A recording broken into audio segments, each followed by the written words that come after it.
భోగి నాడు ఈ పండగ అడ్డగా దోషం చేసుకొని అందరు మంచిగా ఉండాలి, సుఖ సంతోషాలు ఉండాలని ఇది మేము చేస్తామమ్మా ఎక్కువగా. Hi everyone, welcome to our channel. మా ప్రాంతాల్లో సంక్రాంతికి ముందుగా ఏం చేస్తారంటే ఇలా ఒక దోషాన్ని చేస్తారనమాట. దీన్ని అడ్డకాయ దోషం అని అంటాము మా భాషలోని. దీన్ని ఎందుకు చేస్తారు, ఎలా చేస్తారు, ఎప్పుడు చేస్తారు, దేనికి చేస్తారు అనే కొన్ని విషయాలు మనమైతే ఇతన్ని అడిగి తెలుసుకుందాం.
అంకుల్, మనం దీన్ని ఎందుకు చేస్తాము? ఇది మన పూర్వకాలంలోనూ ఒక ఆచార ప్రకారంగాను ఒక అడ్డకాయ అంటే ఒక అడవిలో ఉండే ఒక ఈ పంట, అదేమో ప్రతిదీ మనము పలసాము. అదేమో అడ్డాకు అంటే దాని విస్తీర్లు కట్ చేసుకోవడం, దాని ద్వారా మనం భోజనాలు చేయడం, రకరకాలుగా దీని మీద మనకు ఉందమ్మా. అది పశువులకి ఇదే తాడు తీస్తాం. ఆ తాడు తీసి ఒక కన్నె చేస్తాం. కన్నెసేసి ఆ ఆవు మెడ కడతాం. అది ఆ తాడుతోటి అన్ని రకాలు చేసుకుంటాం. ఇల్లులు కట్టుకునేటప్పుడు అదే తాడు ఉపయోగించి ఆ ఇల్లులు కట్టుకోవడం కూడా అదే తాడు. అందుకే గొప్పగా ఈ అడ్డకాయ దోషం చేస్తాం. ఈ అడ్డ చెట్టు పూజ కూడా చేస్తాం మేము. అంటే ఒక చెట్టు ఉంటది, ఆ చెట్టు నుండి మనం సేకరించింది అడ్డకాయ. దాని నుండి మనం తాడు గాని ఆకులు గాని సేకరిస్తాం. దీనికి చేయడానికి మెయిన్ రీజన్ అంటే అడవి నుండి దీన్ని మనం సేకరించి దీన్ని చేస్తాం. అంటే అడవికి కృతజ్ఞత. అందుకే చేసినప్పుడు ఆ దేవతలకి అడవి దేవతలకి అన్ని తిరిగి అలా ప్రార్థించుకొని మన టెంకాయ పొలములు సమర్పిస్తామమ్మా. అలా ఇలాంటి ఒక తిన్నంగా ఉండే రోడ్లోనే చేస్తాం. ఆ రోడ్లోనే అంటే పాయద్వారి అనమాట. దారి పక్క రోడ్డుకి మెయిన్ రోడ్డుకి మళ్ళీ చేరమ్మా. ఇది ఓన్లీ మన 10 మంది నడుస్తారు, అదే రోడ్ లో చేయాల్సి వస్తుంది. దీన్ని ఎలా చేస్తారు అంకుల్? అంటే ఇది ఫస్ట్ మనం పేడతో లాగా అలుకుతామమ్మా. అలికిన తర్వాత రౌండ్ గా మనము మొగ్గేసిన తర్వాత ఇలాగా ఇంటులాగా మనం పెట్టుకుంటాం. అడ్డకాయ మళ్ళీ పెట్టి దానికి 3 నామాల కింద పెడతాం. అది ఎవడు ఈశ్వరుడికి సంబంధంగా అది మేము పెడతాం. 3 నామాలు అది పెట్టి ఈశ్వరుడు మనం పూజించుకున్న తర్వాత దుర్గాదేవుడు మనం నచ్చిన దేవతలు పూజిస్తూ మన మనసులో ఏదైతే మనం తలుసుకుంటూ మన ఊరి గ్రామంలో ఉన్న ప్రజలు కానీ మనము కానీ మన ఆవులు గొర్రెలు గొళ్ళు అందరు మంచిగా ఉండాలి.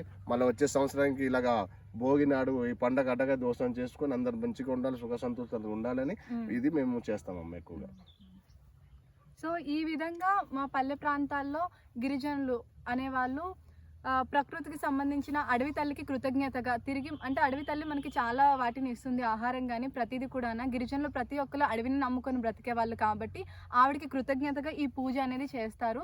సో అడ్డ చెట్టు అని ఒక చెట్టు ఉంటుంది, ఆ చెట్టు నుండి మనకి ప్రతిదీ మనకి అవసరమైనదే. మీరు ఇస్తరాకులు కానీ వాటి నుండి సేకరించిన తాళ్ళు కానీ ఈ కాయలో ఉండే గింజలు కానీ ప్రతిదీ ఆవు దగ్గర నుండి మనిషి వరకు ప్రతి ఒక్కటి మాకు ఉపయోగపడుతుంది. కాబట్టి మేము పండక్కి ముందుగా దీన్ని అయితే మేము చేస్తాము.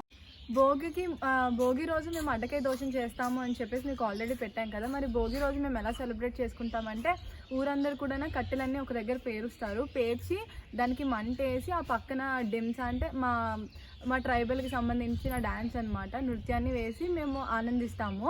సో మీకు ఆ వీడియో కూడా నేను పెడతాను, మీరు ఎక్కడ కూడా స్కిప్ చేయకుండా వీడియో మొత్తాన్ని కూడా చూసేయండి.